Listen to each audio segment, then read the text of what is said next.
Nothing in this podcast is intended as investment advice, and the people in this podcast may hold positions in the stocks they talk about. Do not buy any investment based solely on a tip or recommendation. Please do your own research.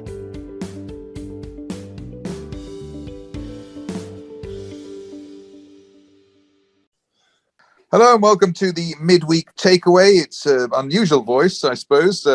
Phil's obviously had elocution lessons, and here he is. But how are you today, Phil? I'm super. Weather's great. It's well, I say summer's here. It probably is about as warm as it's going to get in summer today. But it's great. Probably also worth saying hello to Kevin as well. How are you today, Kevin? I'm doing okay. Just back from the shops. Just got the food in for the week. Yeah, sun's shining here. It's still cold here, actually. 17, 18 degrees. Cold. Terrible. The same as here. Yeah. I was going to discuss I think the first time we met, wasn't it, a few weeks ago? That's right. The auspicious moment when we hugged each other and said, "Is that what you're really like?" Yeah, I was very impressed with your hair and everything. But I suppose... I thought it was. I sort of met you at the third time of asking. What is it? Because I was trying to get to the Park Grand, and apparently around where I live, that's right. Yes. There, every hotel is called the Park Grand. So there's three Park Grands, and you chose to come to the one I'm in, the third. So that was good. So yes. By the time I met you, I was exhausted, and I was just happy to say hello to anyone, really. So that's right. That was when we met Carl from Contango, and he was like, "Oh, he wasn't impressed with your ability to find places." No, the GPS. It was death by GPS, basically. It was like I could have actually seen you from my window, but I used the phone instead. That kind of thing. Indeed. You found my bank card yet? Where's that? I don't know. It's just that I couldn't find Kevin, I don't think I could find a bank card. Even if it was sort of stuck on my head or my wallet. So because I hardly ever open that. So there we are. But can I go on to our real guest now? Our real guest, please. Our proper guest. First is Aleksandra Binkowska, CEO at Hydrogen Utopia.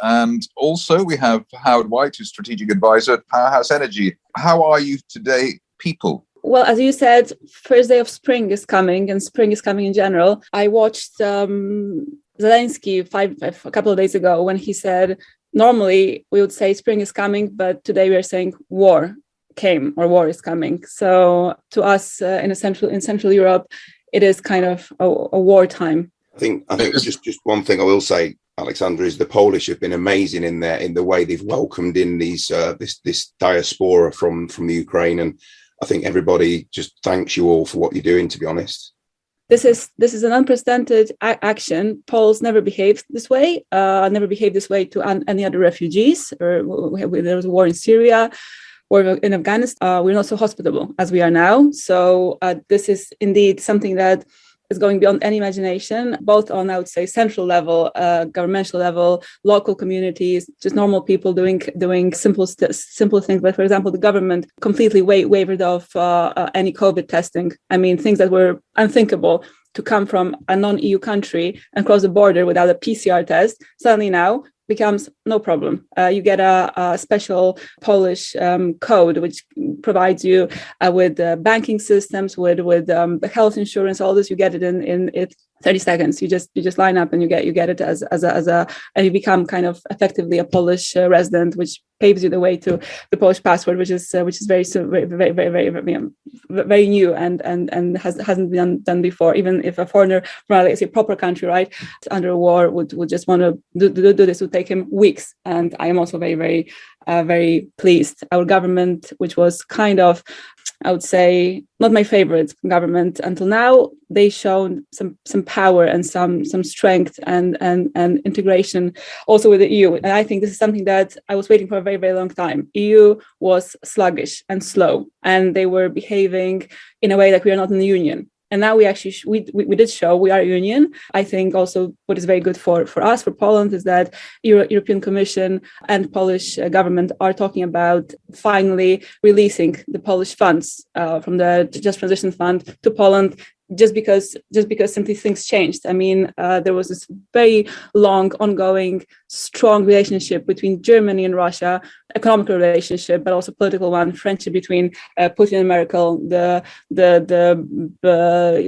Nord Stream gas pipe, being open, which kind of all of the world was opposing. Everybody was kind of weary about it because it was cutting off all the other countries that were on land to make money for allowing the land to be used. So they kind of surpassed Ukraine, surpassed Poland, and it's all stopped. So I think we have a new world order where, yes, Poles are very hospitable, where EU is helpful, where our politicians, hated by the EU until now, are being beloved again, which I think is very, very good for our future plans. And also where the shift of power is that Russia is a pariah, and we have to find other sources of energy. We're not going to kind of sweep it under the carpet as we've done until now. That there's a problem, Russian problem, and we've always been scared of what will Putin do. They're going to he's going to turn the gas on, turn the gas off, turn the gas on. It was always on the edge. I remember my mother always said, we never know what Putin will do, so we have to have a passport and go to America. This kind of things. And now we actually are sure. Fortunately, we know who he is, and suddenly, something happened to him that he really opened up now, and we can just, I think, have a proper response and response not for just a year, but for years to come. Well, I think the point, there is a point following on from what you said, that basically hydrogen Utopia came to market quite recently on the hydrogen ticket. There is an aspect where, as part of the waste plastic to energy transformation, you do produce syngas, which I suppose before the Russian-Ukraine situation was not so important, but now, as I understand it, you could actually make a contribution in terms of the gas supply crisis. Is that correct? Well, we could help with some of it for sure. I don't think we have this kind of resources to just stop the crisis, but absolutely, I think we could be very helpful to industries who are being just completely dependent on Russian gas and oil, and yes, we are a gas provider, syngas provider, so we could displace natural gas with syngas for industries, and also the fact that we are using baseload feedstock, so we can just actually fix a price for some years, 5 or 10 years, and an industry doesn't have to be worried about rising of their gas prices, because it's a fixed contract, so they can have a very fixed business plan for whatever business they're doing, and I think it is a good thing. So if you're a gas supplier, how much of your gas could be syngas, and how much would be the normal stuff? If that's not a difficult or unfair question. Oh yes, I'm here. Hello. Hello, Howard. Yes, hello. I think that is to be determined, and it's usually determined by the nature of the end usage, where it's being put into a boiler or into some other form of heat. It will displace some. In most cases, it will be blended in with methane, but it will then reduce the methane usage, the natural gas usage, and I think that's the way you have to go. Unfortunately, in this world of transformation, everyone seems to think that one can go from 0 to 100 in a single stroke. So you go from no hydrogen to green hydrogen, and anything in between is not acceptable. When of course that's an absurd approach. When it's a transitional process, and everything in between should be considered as important, because it fulfills, for example, as Aleksandra just said, that the thing about our syngas is that it is baseload. We're producing it all the time, and so it's not liable to interruption other than the 14 days a year for maintenance. So it has now suddenly, whereas syngas before was always, we can do various things with it. We can use it for chemical reformation into other materials, even for usage in creating base plastics. Now suddenly it becomes, because there was lots of natural gas around, now it becomes a more significant component in the business model, in that it is a source of reducing the usage of natural gas. specifically. Do you think that this gas factor, syngas factor, is factored into HUI at the moment in terms of its valuation, and what's the potential just of this part of the equation? None of it's factored into PHE and HUI. I mean, I work with both companies, and I think that both the share prices have been hit just by the general sell-off, and either people covering other positions or not thinking things are moving fast enough. I remember AFC Energy when the price went down from 23p placing price down to 1.75, and everyone was crying, and 3 months later it was at 17p, and then it went on up to 80 something. So this is not an unusual situation. I'm not particularly concerned.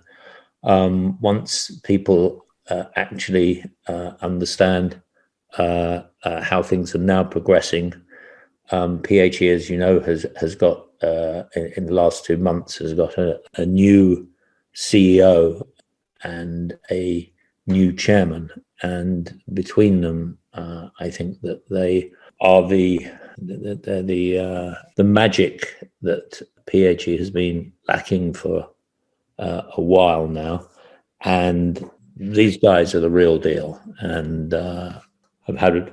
and I think I can say for HUI has had more interaction in the last 2 months with Powerhouse than since HUI first started. And it's actually you're absolutely correct. I mean, it's not only in interaction, but almost like a think tank, which I mean, interaction is just to say hello and handshake, but a think tank from a beginning where you just suddenly meet somebody and you spend with the CEO of Powerhouse 4 hours, as I have. I mean, I only was meant to go for an hour, and then there was this spark of trying to figure out how to move things, how to move them quickly. The meeting himself and his chairman Russell, 2 weeks later, and having equally even more progressed and I would say a very open-minded discussion about it. It's I've never had anything like that with PAG. Never this kind of support, never this kind of backup, but also this interest in what we have done. So I think it's very, very good.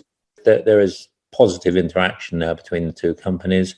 It was always a situation where both companies were working in the same direction, but one company somewhat lost its way in terms of direction and is now very much back on track and sees the opportunities that can come of the work that HUI have done, whereas up to now HUI has been pretty much ignored by PHE.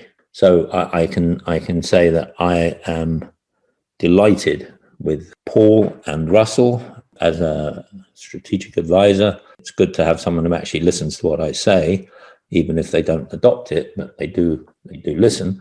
But more importantly, as a major shareholder, I'm very, very comfortable that in 6 to 12 months' time, we'll be looking at a very, very different price and situation. Is there anything that needs to be done or changed in order to exploit that over the near term, or is it something we just a flick of a switch type stuff? No. It's actually this is our basic Syngas model that we're talking about. So nothing has to be switched or changed. It is what we were doing from the beginning. It is simply we were just turning it into something else. But our basic Syngas model was always there, and we just never thought that it could be so useful now, economically useful and politically useful. Right, and if you wanted to go all syngas, could you do it? Or if you go all hydrogen, could you do it? Yeah, you can say only syngas. You can say only syngas. The system is a modular unit that goes onto the thing to produce the hydrogen.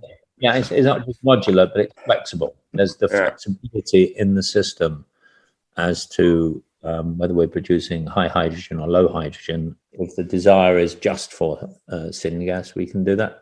So, Aleksandra and Howard, how do we think that this whole system can be accelerated now that the urgency, because of this invasion and because of the political will, I think, has probably changed a bit? How can we, increase the speed of these plants coming to fruition? I think that we're going to have to remain silent on that that there is a lot of focus. We know that getting this first of a kind up is what we're all working on, and that's something that we are trying to accelerate, but can't give too much detail at the moment. Okay, we'll accept silence as golden in this particular situation. The only thing I can say on my front, which is the Polish front, it is that there's a very high interest from the municipalities and mayors and so on. But many of my meetings, or actually all of them, were cancelled because every single town, city, little village is focused on helping refugees. So the main thing of the mayor is now to supply them with shelter, with food, water, hospitals and all this, and nobody at this point wants to meet, but it's going to change in a couple of weeks, surely, because it will be all kind of people will be allotted their places and it'll be fine. But the interest is very high. Also, there's this interest from Germany. I mean, look at what happened with Germany when it comes to politics. Suddenly, Olaf Scholz comes and he cuts Nord Stream 2 completely. Sweden was bribing like everyone for the EIAs, what we are dealing with, because of course in order to build such an extreme pipeline, right, you need to actually have permissions. They were bribing everybody they could. So people from EIAs, they were bribed. So I think they only noticed some, just like a little part of the whole scandal of Nord Stream, which was pushed by both Russia and Germany. And Germany will have to, as already has, change its ways. I mean, if they're not getting natural gas from Russia, well, then what do? They just shut down half of their nuclear power plants. I think that is actually a very important market. I think also one has to accept that the price of energy is I've heard our illustrious Prime Minister refer to it as a spike. I don't think it is a spike. I think it's now with Russia will be a pariah for many, many years, and I think that this energy spike will actually become the energy norm. No one will ever trust whoever's in power in Russia to build their business reliant upon Russian gas, because they've weaponized it, and by weaponizing it, they've shot themselves in the foot. So I mean, this whole campaign with Putin. It couldn't, I think Colin Powell, when he went into the Second Gulf War, it was shock and awe. And with Putin, it's been shock and awful. He's absolutely, the number of ways that he has damaged Mother Russia. I mean, the decades, it will still be the pariah. Ukraine only has like 1% of the whole world natural gas storage, so it's not like such a big amount. But if actually Russians do take these regions and they will not want to give it back, Russia and Ukraine will be completely will not have natural gas of its own, because these are exactly the regions where the storages are.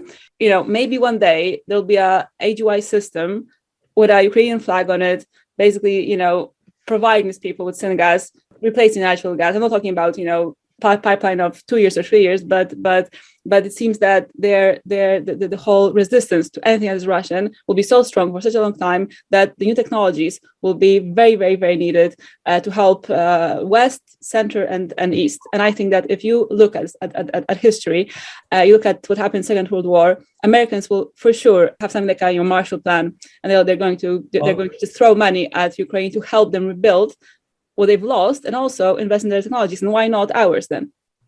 Interesting enough, I don't know whether this was they were future visioning several months ago, but Poland had actually put in an order for 2 million tons of LNG for 2022 from America. So the Americans now will be exporting their LNG, and their fracking business will go through the roof. We will be a small part of the overall story, but nevertheless a very profitable part for us, and an environmentally responsible part. It was not like a mystery why the LNG shipment was being done, because simply Russia was selling, or we were buying much less natural gas from them. So the reserves that we had in Europe were like minimal, marginal. That's why we started the whole LNG thing with Americans. It was a process where Russians already were emptying their reserves. Just out of interest, do you think that the governments are doing enough? I mean, I think in 2021 of last year, it was August of last year, the UK government announced that they wanted this world-leading hydrogen economy, which is set to support something like 9,000 jobs and unlock about 4 billion in investment by 2030. And I know that Germany have got something like 11 billion invested and France 7, but we're really lagging behind. US are very large on it. But do you think that these governments are doing enough to support hydrogen? No, is the answer. I think there's no real push, and the only push is this is something that I think will become even more immediate and obvious, is that all these wind farms and solar farms which are producing this green hydrogen through electrolyzers, with what's happened to electricity prices. If I were owning a wind farm now that was planning to put all its electricity into electrolyzers to produce this green hydrogen, I'd say, screw that. I'm just sticking it into the grid, especially solar, which operates during peak times. Wind, the only way that wind and electrolyzers works is if you're arbitraging and you're producing sort of virtually zero cost electricity, and then producing hydrogen and then using the hydrogen through fuel cells. But the return on your gross input is very low. It's 15 to 20%.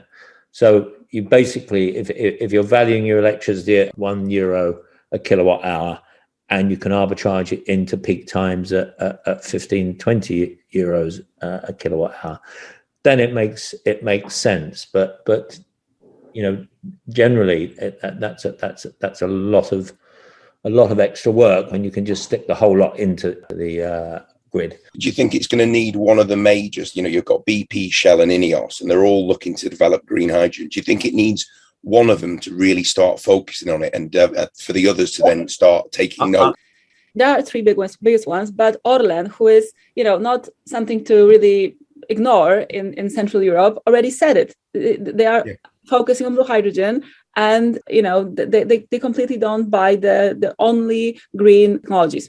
They say we need a transition. There was a very, very sensible article interview with one of the directors of Orlen, that they just said we need a transitioning phase, and this is what we are. So I think once I counted that Orlen is, I think, 1/5 of BP or 1/3. It's not a small company, right? So it takes maybe one smart man in one big company to make a change.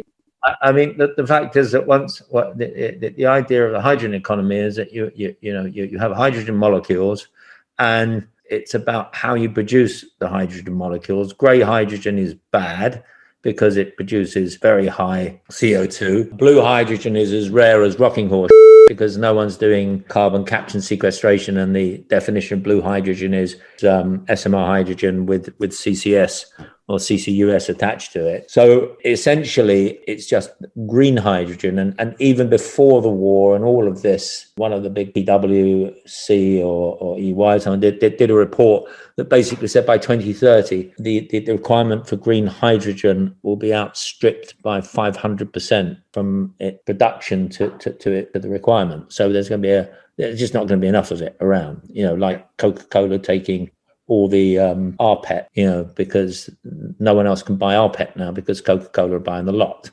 So, that is not sensible. As I said, transition is the key word here, and we must transition and transition sensibly. Get rid of grey hydrogen, yes, but don't discount all the other technologies. And I'm not just talking about Powerhouse, and I'm talking about lots of other technologies that can produce hydrogen, but it doesn't come under the specific designation of blue hydrogen. If the UK government could do something to help two UK-based companies, both PHE and HUI, what could they do to further this in a quicker or sensible way that would allow this to happen faster? Honestly, they'd have to, I think, lobotomize themselves and come out as completely different people. First of all, government make the rules, and then you have the civil service who introduce them, and they are usually totally incompetent. I remember working with DEC when it existed, and it was, just sheer ignorance and incompetence in that department. So I don't know is the answer. Ideally, they should set up a fund and have, of several billion, and essentially say, right, bring your technologies to me. We'll give you if it demonstrates a reduction in CO2, we'll give you 5 million kicker. And if after 6 or 12 months you can demonstrate that it's actually working on a bench scale and it looks like it could go, we'll give you another 50 million to take it to the next level, and immediately give you, once it's shown that it works and it goes commercial, then we will, give you, very soft loans to roll this out. And the biggest thing of all is I would remove delays on planning and EIA and all of the timescales around it. EIAs take a year plus. And in the meantime, if you come up, let's say Powerhouse, proves commerciality and it wants to roll out 50 systems, it's going to take like 3 years for it to get through all the paperwork and nonsense before it can actually start building the thing. And that around the globe needs to be removed. It's like we're at war with the climate. And when you're at war, you don't actually ask for permission. We're facing an existential threat to the human species with climate change. People still don't realize it. And of course, no one's mentioned it for the last X number of weeks, and in fact hasn't mentioned it really for a couple of years. I mean, and now COVID's gone away, hasn't it? You get COVID. Before COVID, you used to get a nightly program about climate change, and the oceans and all that stuff. And now I haven't heard a thing about it. Whereas in fact, the usage of single-use plastic has gone through the roof with COVID. I mean, and where's it all going? Well, we know where it's all going. It's just that the numbers going up. So we'll be seeing little fish wearing face masks now instead of a Yakult plastic holders for their yogurt. The number of face masks runs into billions, hundreds of billions. I mean, and they're all plastic, and where are they going? So based on what you're saying, there are things that the governments can do, but let's be honest, it's probably highly unlikely they will do them.